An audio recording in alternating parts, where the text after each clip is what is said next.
I please have your attention? All candidates for admission, the guest speaker at the conclusion of his or her remarks will instruct you that in accordance with your predetermined numerical order, you are to each stand separately, announce your name, and then resume your seat. At the conclusion of proceedings, the guests will remain in their seats until all the candidates have filed out of the courtroom in the same numerical order which they entered. The candidates will be led to the third floor foyer, where they will sign the test book and receive their certificates. Guests are asked to wait for the candidates will be the first or the third floor. Guests are also asked to hold your applause until after the ceremony. And if anyone has cell phones, you can please turn them on vibrate.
Strong memory of your sentence. The court is now in session. God save the state and this honorable court. Please be seated. Good morning, everyone, and welcome to Maryland State Supreme Court, the oldest appellate court in the nation, and known for more than 300 years as the Court of Appeals of Maryland. The ancestry of our court can be traced back to the mid-17th century. We're very old. Actually, we're not very old. The court is very old. The scarlet robes and white tabs we wear are part of this court's heritage, and it was the judicial attire worn by our predecessors immediately after the American Revolution. I will not take up your time, though, to review the very long history of our Court of Appeals or of the Bar of Maryland, shortly to include the women and men who are seated before the court this morning. I would, though, like to mention just three of the many notable members of the bar. Samuel Chase, who was one of those who signed our Declaration of Independence and an early member of the Supreme Court of the United States. Francis Scott Key, who, as all of us know, wrote our national anthem, the Star-Spangled Banner. And then, of course, there is Thurgood Marshall, a great civil rights advocate and ultimately a member of the United States Supreme Court, and we're so proud to be able to call him one of our own. Let us now, though, turn to the matter at hand. For you, the main event, you're being sworn in as lawyers of this court. We, of course, will do that, but we always require, and this morning will not be an exception, a light dose or sprinkling of commencement day rhetoric to be delivered by a distinguished Maryland attorney. Accordingly, for that purpose, I call on Mr. Stephen Roble, Esquire, President of the Anne Arundel County Bar Association. President Roble. Thank you, Chief Judge Barbera. May it please the court, with your permission, I would like to introduce the members of this honorable court to the new admittees and their guests. From left to right, we have the Honorable Michelle D. Houghton, Prince George's County, the Honorable Robert N. McDonald, Baltimore County, the Honorable Clayton Green, Jr., Anne Arundel County, Chief Judge Mary Ellen Barbera, Montgomery County, the Honorable Sally D. Atkins, Wicomico County, the Honorable Shirley N. Watts, Baltimore City, and the Honorable Joseph M. Getty, Carroll County. Again, my name is Stephen Roble, and I'm the current president of the Anne Arundel County Bar Association. I would like to personally welcome you all and your family and guests to our wonderful county and our state capital of Annapolis. I'm also here to move for your admission into the Bar of Maryland, but first, I have a few minutes to get across some thoughts to you as someone who was seated exactly where you are seated now, some 27 years ago. I checked my date of admission was the 19th of December, 1990. I have just a few minutes, so I'm going to limit my words to one directive and one inspirational quote. First, the directive: serve. I would love for everyone here seated in front of me to commit themselves as newly admitted Maryland lawyers to some form of service to our community. Now, there are many, many kinds, none of which are more or less important than the other. For some of you, that may be service to our country. Maybe you'll become a judge advocate, as I did when I left law school, or maybe you'll work for a member of Congress. For others, it will involve serving as a prosecutor or a public defender. And I want to thank all of you in advance for your service to our country and our state. Locally, you can serve in many ways, starting with your local bar association. Some of you may recognize me from judging you in high school mock trial. Yikes. I think it's still a little early that you might recognize me from speaking at Law Day in middle school, but that day is very fast approaching, I'm sure. But our local bar associations do a lot of good work, and I urge you to consider joining your local bar. If you start out in a private bar and are working at a big firm, also something I've done in my career, please check with your senior partner about doing pro bono legal work. Many large firms are acceptable to those efforts, and frankly, many encourage it. There are any number of organizations that can help you with volunteering and train you to do so. Many organizations will train you for free in that area of the law in exchange for taking a case. So if you're still looking for that first legal job, I urge you to check them out. It will actually give you some experience to put on your resume. The aspirational goal of this state and this high court is for every lawyer to provide 50 hours of pro bono or low bono service to individuals who could not otherwise afford a lawyer at prevailing rates. Please consider meeting that goal every year of your career starting in 2018. Next, I'm going to give you a quote from someone near and dear to most of your, well, parents' hearts probably. His name is Bono. He's got a little band called U2. He spoke a few years back at, of all places, Georgetown University to a group of students. He's an activist, he's a philanthropist, and he was talking to those Georgetown students about serving and about taking care of the world. I think it applies as well to all of you here today. Bono said, "It's not a right-left issue, it's a right-wrong issue, and America has constantly been on the side of what's right. This is about keeping faith with the idea of America, because America is an idea, isn't it? That's how we see you around the world, as one of the greatest ideas in human history, right up there with the Renaissance, crop rotation, and the Beatles' White Album. The idea, the American idea, it's really an idea, is that you and me were created equal, that life is not meant to be endured, but to be enjoyed, that if we have dignity and justice, then leave it to us. We'll take care of the rest. This country was the first to claw its way out of darkness and put that on paper, and God love you for it. Because these aren't just American ideas anymore. There's no copyright on it. You brought them into the world, these truths, your truths. They're self-evident in all of us. So the people I've been talking about today, the poor, the displaced, they're not those people, they're not them, they're us. There is no them, only us. Once you come to know what is out there in the world, you can't unknow it. When you see what is out there, you can't unsee it. The words of Bono. So get ready, folks, because you are the next generation of leaders and the keepers of the idea of America. If all of us as lawyers do not keep alive the idea of America, then what will we become? And you'll be asking yourselves, what are we becoming throughout your career? I urge you to serve others as you move out into the legal world.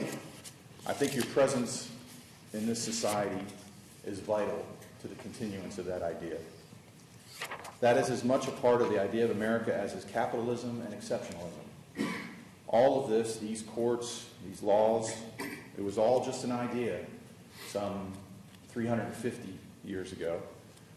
I challenge you to maintain it, sharpen it, refine it.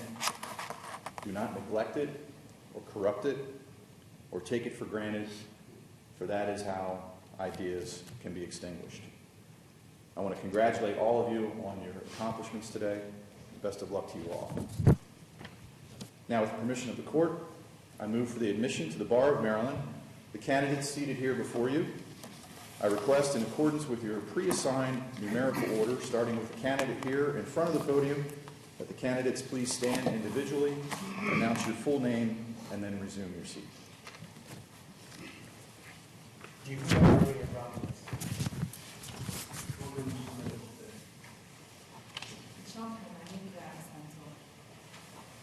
Richard Lee Adams III. Humbert Apple. Jorge Andres Aguilar Rosado. Zuhair Ahmed. Issa Shkrel Alamir. Elliot Albrecht. Daniel Franklin Aldrich. Nicole Marie Alkire. Sammy Lee Alsawak. Tiffany Shuri Olson. Allison Anisada. Christine Deeksha Anshin. Juliana Martin Doing. Nathan Monroe Lenon. Elizabeth Carter Artel. Olivia Aspel. Tiffany Donis Ashton. Alexandra Irving Athens. Jennifer Mary Auger. Alexander Richard. Rihanna Wax. Alex Martin. Yasmin Baggett. Ian St. John Bain. Jeremy Daniel Baker. Clark Bakewell. Marcus Jamil Raheem Banks. Sharika Alethea Banks. Robert Mark Barnes. Andrew Vasquez. Rockland City Youth Mayor. Nancy Davis. Henry Marie Becker. Adam Rogers. Megan Lee Berry. Braxton Goldberger. Trevor Thomas Bernard. Kenneth Maxwell Burns. Allison Julia Best. Paul Adrian Young Jr., Maria Antonia Elizabeth Bird. Nathan Yamamoto Bishop. Scott Christopher Black. Denise Elaine Blake. Emily Kaplan. Catherine Longley. Zachary Michael Spiegelman. Shannon Lee Boyce. Diva Blue. William Gemmell Jalen. Rachel Lee Vaughn. Delisha Dawn Bowman. Charles Shea Boyd. Joseph Dunbar Boyd, Jessica Lauren Boylan. All right, thank you. Well done, everyone. It's not easy for those of you who have the comfortable seats in the back. The soon-to-be admitted members of the bar are more like this. And thank you, Mr. Roble, and I suppose also thanks to Bono. You'd send a court's note of appreciation. That would be great. Your remarks were wonderful. Thank you. Judge Atkins will now respond to the motion of Mr. Roble on behalf of the court. Judge Atkins? Thank you, Chief Judge. Welcome. I grew up in the 1950s and 60s, a time of great turmoil and great music. Leadership was in great demand then because we were against a lot of things. The Vietnam War, the establishment in general, racial discrimination, tightly prescribed gender roles. I think we have accomplished a lot as a country since then. But unfortunately, we still have foreign wars, racial issues, big time, and alarming reports of sexual harassment and many other problems. So leadership, which is never out of style, is now not out of demand. We need it now more than ever. And you have been told many times to be a leader, which can be good advice. But let me say this. Leadership is not just developed or fulfilled by being chairman of this or president of that. Indeed, in my view, people who pepper their resumes with such titles often miss out on real leadership, probably because they are seeking the title and not the role. Sometimes they just like to hear themselves talk. Some leaders are great orators, but leadership does not require that one stand in front of crowds. What it requires, in my view, is standing for something beyond your own ambition. It requires, strike that, it can take a while to figure out what this something is. And you have to stop your busy life to think about it. Maybe sit by a still pond or a raging ocean. There is another way to make a difference other than being a leader, and that is to be a star follower. Author Susan Cain, who wrote the book about the power of introverts, in a recent New York Times article, she criticized elite colleges for overemphasizing leadership skills in their admission policy, or leadership as a criteria for admission. Cain instead touted the value of a discipline in organizational psychology called followership as something which was gaining in popularity. She said it was an idea that the military had long taught, and it focuses on the need to value, even exalt, people who want to contribute ideas and be effective without being in charge. and that some business leaders have taken up this mantle. Others, I read on the internet, have coined the term star followership, which has been described as a person engaged in positive, active, independent thinking, who does not blindly accept the decisions or actions of a leader until he has evaluated them completely, but can be trusted to get the job done always. Kane closes her article with these words: "If we seek a society of caring, creative, and committed people, and leaders feel called to service rather than to statue, then we need to do a better job of making that clear." I like the point she makes. I don't profess expertise in this organizational discipline, and it may not apply to practicing law. We're so independent. But if you'll indulge me, I think law is a great profession that offers opportunity for both leadership and star followership. And I think the two can be blended together. As lawyers, we make important contributions by anticipating problems our clients may endure and guiding our clients to avoid conduct that will put them in hot water. Or, in civil cases, if we cannot influence their conduct, then we seek to protect them via contract, trust, corporate handbook, or other.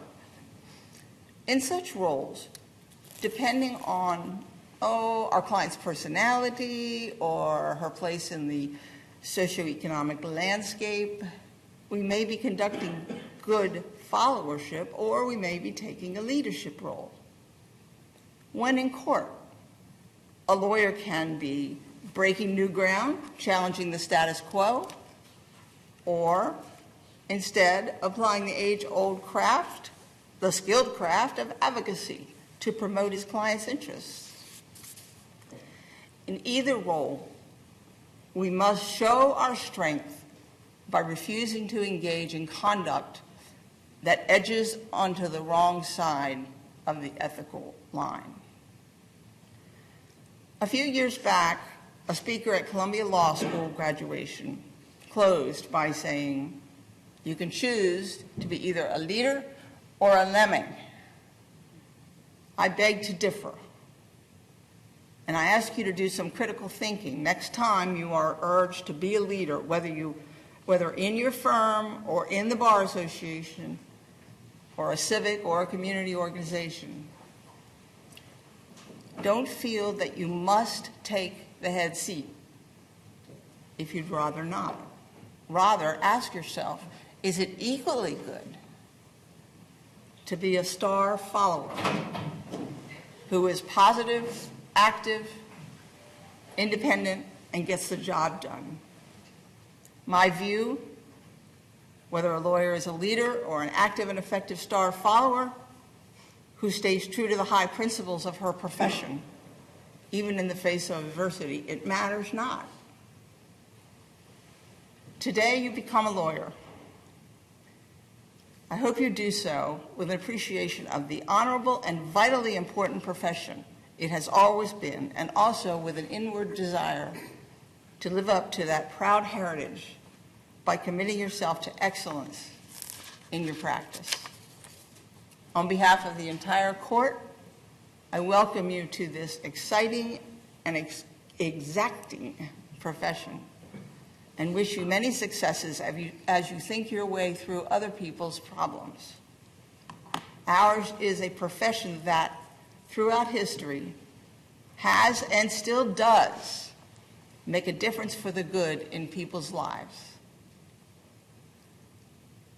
I am authorized by the court to grant the motion for your admission to the bar, and I ask you to stand and turn to Ms. Bessie Decker, the clerk of this court, to take your oath of office. Candidates, please raise your right hand and repeat the oath in unison after me. I state your full name. Do solemnly swear or affirm.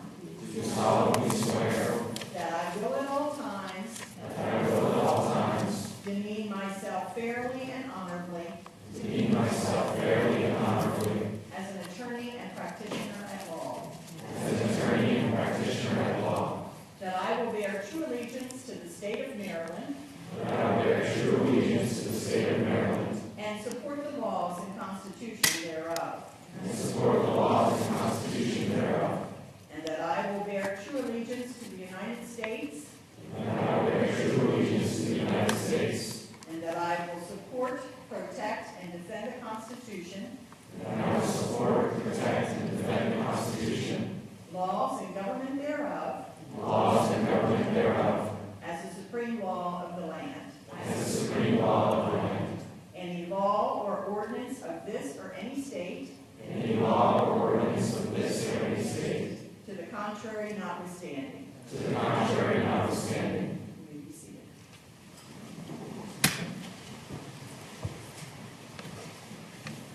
Allow me now to add to the sentiments so beautifully expressed by my colleague, Judge Atkins, my heartiest congratulations and warm welcome to each and every one of you. You are now, save for signing the test book, officially my brothers and sisters at the bar.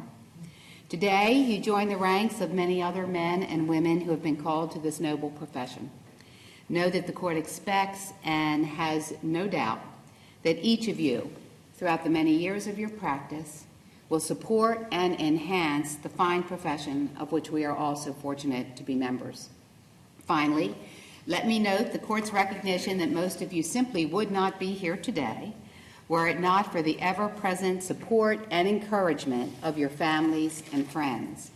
On your behalf, permit me to express to them your heartfelt thanks and your deepest appreciation, coupled with your pledge to them that beginning today, you will undertake your own personal crusade to add luster to the bar of this court and to the legal profession in our state. On that happy note, the court will adjourn until 10:15 this morning. In the meantime, it may well be in order for those of you in the back and on the sides of the courtroom to give this newest group of Maryland attorneys a round of applause. All right.